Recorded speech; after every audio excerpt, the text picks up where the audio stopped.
మోకాల నొప్పులకు ఎటువంటి సర్జరీ లేకుండా ఎపియాన్ పెయిన్ క్లినిక్ అందిస్తున్న అత్యాధునిక చికిత్స. Hello, doctor Dileep Gude here, physician, Yashoda hospital, Somajiguda, Hyderabad. So ఈ మధ్య చాలా కామన్గా మనం చూస్తున్నాం క్వశ్చన్స్ చాలామంది మైండ్లో, కొలెస్ట్రాల్ తగ్గించే మందులు అవసరమే లేదు, అనవసరంగా రాస్తున్నాం, నా కొలెస్ట్రాల్ బాగానే ఉంది కదా, అసలు కొలెస్ట్రాల్ తగ్గించాల్సిన ట్యాబ్లెట్ ఎందుకు వాడాలి అని ఇన్ఫ్యాక్ట్ వాట్సాప్లో ఫార్వర్డ్స్ కానీ లేదంటే చాలా మిస్ఇన్ఫర్మేషన్ అనేది ఉంది ఆన్లైన్లో, ఆర్ ప్రజల మైండ్స్లో కూడా ఉంది. సో ఎవిడెన్స్ బేస్డ్ మెడిసిన్ ఏం చెప్తుంది దీని గురించి? ఎల్డిఎల్, ఇప్పుడు మనకు తెలిసిందే, లిపిడ్ ప్రొఫైల్ చేయగానే మనకి టోటల్ కొలెస్ట్రాల్ వస్తుంది, ఎల్డిఎల్ వస్తుంది, లో డెన్సిటీ లైపోప్రోటీన్, విఎల్డిఎల్ వస్తుంది, వెరీ లో డెన్సిటీ లైపోప్రోటీన్ అని, HDL, high density lipoprotein which is a good cholesterol, ఎక్కువ ఉండాలి, అది మనకు తెలిసిందే, అదొకటే మంచి కొలెస్ట్రాల్, మిగతా అన్నీ కూడా బ్యాడ్ కొలెస్ట్రాల్. సో ఈ కొలెస్ట్రాల్ బేసిక్గా ఎల్డిఎల్ అనేది మనం ఎంతలో పెట్టుకోవాలి? ఒక నార్మల్ 25-year-old షుగర్ బీపీ ఏం లేని వాళ్ళు, ఒబిసిటీ ఊబకాయం లేని వాళ్ళు, స్మోకింగ్ కానీ ఏం లేని వాళ్ళకి, రిస్క్ ఫ్యాక్టర్ అనేది లేని వాళ్ళకి 100 కంటే తక్కువ ఉండాలి. Now add some risk factors. Age 40 ఉంది, మేల్ అవ్వటమే ఒక రిస్క్ ఫ్యాక్టర్ ఇన్ఫ్యాక్ట్ హార్ట్ డిసీజ్కి. అంటే ఒక 15 ఏళ్ళ తర్వాత కానీ హార్ట్ డిసీజ్ వచ్చే రిస్క్ మేల్ పేషెంట్స్లో 45-50 ఏజ్ గ్రూప్ వరకు మేల్స్లో కొంచెం ఎక్కువే ఉంటుంది heart disease risk compared to females. Of course దాటిన తర్వాత సిమిలర్గా ఉంటుంది మేల్ ఫీమేల్లో heart disease risk, but until 45-50 మాత్రం ఖచ్చితంగా మేల్స్లో రిస్క్ పెరుగుతుంది. ఏజ్ గ్రూప్ కూడా 40 దాటినా 50 దాటినా రిస్క్ డెఫినెట్గా పెరుగుతూ పోతుంది. అంటే యాక్సలరేట్ ఎక్స్పోనెన్షియల్ రూపంలో ఈ రిస్క్ పెరుగుతుంటుంది. Now add diabetes, uncontrolled diabetes, smoking or nicotine use of any kind. అంటే నికోటిన్ వాడకం, ఇప్పుడు టొబాకో మేము తింటున్నాము, స్మోక్ చేయట్లేదు, సో పెద్ద రిస్క్ ఉండదులే అని అనుకుంటూ ఉంటారు, కానీ అలాంటిది ఏమీ లేదు. Smokeless tobacco use heart డిసీజ్కి కారణం అవుతుందో అంతకంటే ఇన్ఫ్యాక్ట్ ఒక్కోసారి ఎక్కువ కారణం కూడా అవుతుంది ఈ స్మోక్ లెస్ టొబాకో అనేది. ఇన్ఫ్యాక్ట్ అప్పుడప్పుడు సిగరెట్ తాగినా అయినా వాళ్ళకి రిస్క్ ఉంటుంది, నాట్ జస్ట్ రెగ్యులర్ స్మోకర్స్. అలా అన్కంట్రోల్ డయాబెటీస్ కూడా ఉందనుకోండి, వాళ్ళలో కూడా హార్ట్ డిసీజ్ రిస్క్ ఎక్కువ అవుతుంది. సో ఇలా రిస్క్ ఫ్యాక్టర్స్ ఉన్నప్పుడు LDL goal it is not just 100. మనం చేసే ఈ మాస్టర్ హెల్త్ చెక్లో మనం చూస్తూ ఉంటాం ఎల్డిఎల్ లెస్ దెన్ 100 అని ఉంటుంది, 120, 130 ఉంటుంది సాధారణంగా చాలామందికి. పర్వాలేదులే, దీనికి టాబ్లెట్ ఇప్పుడే అవసరమా అని చాలామంది అనుకుంటూ ఉంటారు. కానీ మీరు మీ ఎల్డిఎల్ గోల్ని కనుక తక్కువకు పెట్టుకుంటే, అంటే ఎంత తక్కువ పెట్టుకోవాలనేది కూడా దానికి కూడా క్లియర్ కట్ గైడ్లైన్స్ ఉన్నాయి. 70 కంటే తక్కువ ఉండాలి మీకు కనుక అన్కంట్రోల్ డయాబెటీస్ ఉంటే.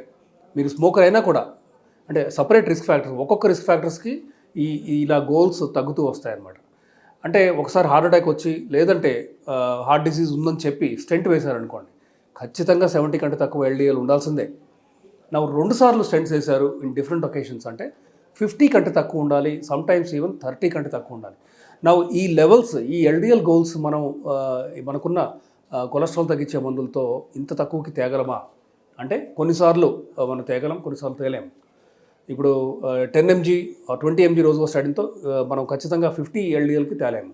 ఒక్కోసారి 40 mg వాడాల్సిన అవసరం ఉంటుంది. ఒకసారి రోజ్వాస్టాటిన్ 40తో పాటు ఎజిటమీబ్ అనే ఒక ట్యాబ్లెట్ కూడా వాడాల్సిన అవసరం రావచ్చు. దెన్ PCSK9 ఇన్హిబిటర్స్ అని ఉన్నాయి, అంటే యాలిరోకిమాబ్ కానీ ఇవోలోకిమాబ్ కానీ. ఇవేంటంటే రెపాతా అని మార్కెట్లో అందుబాటులోకి ఉంది. ఇది 2 వారాలకు ఒకసారి ఒక ఇంజెక్షన్. సో ఈ ఇంజెక్షన్ వాడి మనం కొలెస్ట్రాల్ లోవరింగ్ స్టాటిన్స్తో పాటు కనుక వాడితే ఖచ్చితంగా ఈ 30 కానీ 50 కానీ గోల్స్ అనేవి సాధ్యం. ఇప్పుడు కొత్తగా ఇన్ఫ్యాక్ట్ చాలామంది అడుగుతున్నారు నన్ను, ఏదో ఇంజెక్షన్ వచ్చిందంట కదా, హార్ట్ అటాక్ రాకుండా ఆపేమని ఇంజెక్షన్ అనేసి. అలాంటి ఇంజెక్షన్ అంటూ లేదు. కానీ మీకు హార్ట్ డిసీజ్ ఉండి మీ కొలెస్ట్రాల్ ఎక్కువ హార్ట్లో ఉన్న ఆర్టరీస్లో పేరుకుపోయి 70 or 80% వరకు బ్లాక్ కాజ్ చేస్తుందంటే అఫ్కోర్స్ మనం స్టెంట్ వేస్తాము. సపోజ్ 50 to 60, 50 to 70 ఉందనుకోండి, అంటే అటు ఇమీడియట్గా స్టెంట్ వేయాల్సిన అవసరం లేకపోవచ్చు, కానీ బర్డెన్ మాత్రం తీవ్రంగా ఉంది. So cholesterol lowering medicine already వాడుతున్నారు, అయినా సరే ఎల్డిఎల్ 100 ఉంది. అలాంటప్పుడు ఈ 1 in 6 months ఇంజెక్షన్ ఒకటి అందుబాటులోకి వచ్చింది. ఇన్ఫ్యాక్ట్ ఒక 1 year అవుతుంది ఇండియాలోకి వచ్చి. ఇంక్లిసిరాన్, ఈ మందు పేరు ఇంక్లిసిరాన్. 1 in 6 months ఇంజెక్షన్ లాగా స్కిన్లో తీసుకోవాలి. ఈ ఇంజెక్షన్తో పాటు కనుక మనం మన కొలెస్ట్రాల్ లోవరింగ్ మెడిసిన్ వాడితే ఖచ్చితంగా మనం 30 ఎల్డిఎల్ అనేది సాధ్యపడుతుంది. సో ఇంత తక్కువ ఎల్డిఎల్ ఉంటే మరి సైడ్ ఎఫెక్ట్స్ ఏమైనా ఉంటాయా, బ్రెయిన్కి కొలెస్ట్రాల్ అవసరం కదా, ఏమైనా డిమెన్షియా వచ్చే రిస్క్ ఉంటుందా, మతిమరుపు కానీ, రకరకాల అపోహలు. ఎలాంటి సైడ్ ఎఫెక్ట్లు రిస్కులు ఉండవు ఎల్డిఎల్ తగ్గిస్తే. ఇలా కొలెస్ట్రాల్ తగ్గడానికి సపరేట్ సబ్సెట్స్ ఆఫ్ పేషెంట్స్లో, అంటే ఒక young non diabetic non hypertensive cigarette తాగని వారికి, ఆల్కహాల్ కానీ ఏమి తాగని, ఎలాంటి రిస్క్ ఫ్యాక్టర్లు స్ట్రెస్ లేని వాళ్ళకి మాత్రం <100 అనేది గోల్. కానీ రిస్క్ ఫ్యాక్టర్లు పెరుగుతూ పోతున్నప్పుడు, అంటే ఒక్కొక్కరికి మల్టిపుల్ రిస్క్ ఫ్యాక్టర్స్ ఉంటాయి. అంటే 50 ఏళ్ళు ఉండి, బీపీ షుగర్ ఉండి, కొలెస్ట్రాల్ అన్కంట్రోల్డ్ ఉండి, దెన్ స్లీప్లెస్నెస్ స్ట్రెస్ ఎక్కువ ఉండి, ఇలాంటి వాళ్ళకి ఫ్యూచర్లో ఖచ్చితంగా మనం ఎల్డిఎల్ తగ్గించాల్సిన అవసరం ఖచ్చితంగా ఉంది, క్లియర్ కట్గా ఉంది. సో ఎల్డిఎల్ గోల్ అనేది అందరికీ ఒకటే కాదు. దాని గురించి మీరు మీ డాక్టర్స్తో డిస్కస్ చేయండి.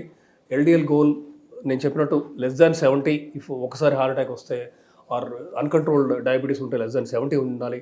దెన్ వన్స్ ఆర్ ట్వైస్ వస్తే 50 ఆర్ <30 ఎల్డిఎల్ ఉంచాల్సిందే. ఉంచితేనే ఫ్యూచర్లో మళ్ళీ హార్ట్ అటాక్స్ రాకుండా మనం ఆపగలుగుతాం. సో ఇంత తక్కువ ఎల్డిఎల్ మీ రొటీన్ ట్యాబ్లెట్స్తో మీకు సాధ్యపడకపోతే మనకి ఈ ఇంజెక్షన్స్ కానీ ఈ అడ్జువెంట్స్ ఉన్నాయి, స్టాటిన్స్తో పాటు ఇవ్వాల్సిన మందులు ఎజిటమిబ్ అవ్వచ్చు. దెన్ ఈ PCSK9 ఇన్హిబిటర్స్లో ఇప్పుడు కొత్తగా వచ్చిన 1 in 6 months injection, that is inclisiran. Of course 1.2 lakhs వరకు కాస్ట్ ఉంది. కానీ బెనిఫిట్ కనుక మీకు చూస్తే, ఇమాజిన్ 10 ఏళ్ల తర్వాత మీకు హార్ట్ అటాక్ రిస్క్ మనం బాగా తగ్గించగలిగితే అంతకంటే ఏం కావాలి. ఈ ఇంజెక్షన్ గురించి కూడా మీరు డిస్కస్ చేయండి.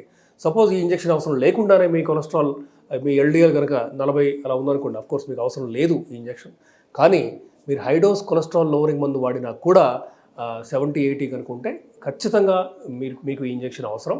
మీ తద్వారా మీ ఫ్యూచర్ హార్ట్ అటాక్ రిస్క్ అవ్వచ్చు, పెరాలసిస్ రిస్క్ అవ్వచ్చు, కిడ్నీలకు రక్త సరఫరా అవ్వచ్చు, దెన్ కాళ్ళలో రక్త సరఫరా అవ్వచ్చు. ఇవన్నీ కూడా వీటన్నిటిని కాపాడే విధంగా మనం ట్రీట్మెంట్ ఇవ్వచ్చు. Thank you.